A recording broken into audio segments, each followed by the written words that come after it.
جرم میں بیچارہ ناحق قید ہو گیا۔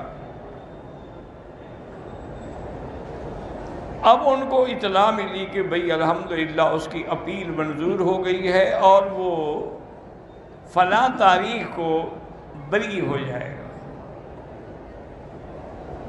تو بہرحال گھر والوں کو خوشی ہوتی ہے، لیکن اللہ کی شان یہ ہے کہ 1 مہینہ پہلے اس کی حسن کارکردگی کی وجہ سے کہ اس نے جیل میں کوئی شرارت نہیں کی، کوئی دنگا فساد نہیں کیا، تو جیل سپرنٹینڈنٹ کو اختیارات ہوتے ہیں کہ اس کو کچھ مہلت دے چھوڑ دے، تو اس نے اس کی 1 مہینے کی قید معاف کر دی۔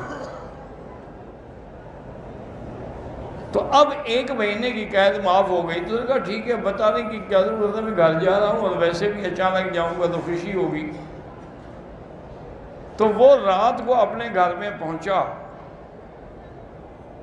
تو اس کی بیوی جو ہے وہ صحن میں چارپائی پہ لیٹی ہوئی تھی، اس نے آ کے اس کو اٹھایا، وہ بھی خوش ہو گئی، چلو میرا خاوند آ گیا ہے۔ اور انہوں نے وہی، چونکہ اتنے عرصے سے قید میں تھا، اس کو عورت کی تڑپ تھی بیوی کی، تو وہیں چارپائی پہ لیٹ کے میاں بیوی نے مجامعت شروع کی۔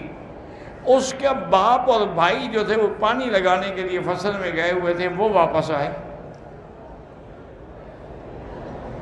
انہوں نے دیکھا کہ ایک آدمی جو ہے وہ میری بہو کے ساتھ لیٹا ہوا ہے۔ یہ تو تصور بھی نہیں تھا نا کہ میرا بیٹا ہو سکتا۔ انہوں نے کہا وہ تو 1 مہینے کے بعد آئے، تو اس کے ہاتھ میں کسی تھی نا، وہ کسی ماری گردن کاٹ دی۔ جب گردن کٹ کے سامنے آئی تو حیران ہو گیا، تو میرا بیٹا ہے۔ اب رونے سے کیا ہو سکتا تھا؟ تو اس لیے اگر آدمی آداب شریعت پہ عمل کرے اور جلد بازی سے کام نہ لے تو اس میں بے انتہا فائدہ بھی ہوتا ہے۔ اس لیے اب دیکھیں نا کہ بندہ خود تصور کریں کہ اگر کسی کے دروازے پہ اللہ کا نبی کھڑا ہو، سرکار دو عالم کھڑے ہوں، تو ہو سکتا ہے کہ حضور کے لیے دروازہ نہ کھولے، لیکن پھر بھی آپ کھڑے ہو جاتے، سلام کرتے، اور 3 دفعہ میں اگر جواب نہیں آیا تو واپس چل پڑتے۔ اور اسی طرح ایک ادب یہ بھی ہے کہ آپ کسی کے گھر گئے، دروازے پہ آواز دی اور اندر سے بیوی نے کہا کہ بھائی تمہارا بھائی یہاں نہیں ہے، تم جاؤ پھر واپس آنا، فَإِنْ قِيلَ لَكُمْ ارْجِعُوا فَارْجِعُوا، اگر کہیں کہ لوٹ جاؤ تو لوٹ جاؤ۔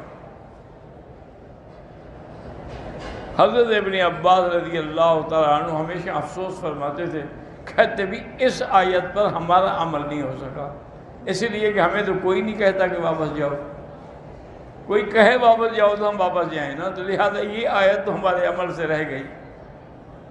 اس لیے ہمیشہ آداب شریعت جو ہیں اس کے اندر اللہ تبارک و تعالیٰ کی کروڑوں حکمتیں ہیں، اور اس میں اللہ تعالیٰ کی کروڑوں رحمتیں ہیں۔ اگر انسان شریعت پہ چلے تو 1000 برائیوں سے بچ جاتا ہے۔